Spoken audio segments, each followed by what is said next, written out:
Šodienas konkurss man ļoti patika.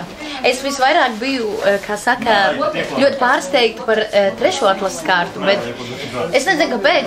Tur bija kaut kāda tāda pozitīva enerģija visu laiku nāca, bet arī šovakar enerģijas arī netrūka. Kas bija tavi favorīti? Mani favorīti.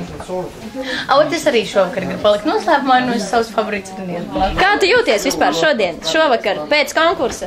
Super, es jūtos tiešām super. Es neesmu nenogurusi, es varētu turpināt vēl un vēl, jo man šis pasākums tiešām pozitīvi uzlādē. Un es ceru, ka arī ne tikai mani, ka arī visus pārējos, gan žūriju, gan dalībniekus, gan klausītājus. Kas tevi pārsteidza šajā atlases kārtā? Šajā atlases kārtā man pārsteidza grupa Eģa un Niknie. Jo viņi bija tādi, kā saka, saudabīgi un bija ļoti interesanti ar viņiem aprunāties. Tur bija tāds kā savs šoviņš, viņi veidoja savu šoviņu tādu. Un bija tiešām interesanti, tas kaut kas tāds nebijis. Un arī vēl grupa Disko Drosteliņas. Es biju 100% pārliecināta, ka tur būs tikai meitenes. Jā, man pat jautājumi bija tādi sagatavoti, tādi kā tikai meitenes, bet nē, tas bija tāds, tas tiešām man bija pārsteigums, tas tā. Mazliet tā paskatījos, bija viena Disko Drosteliņas.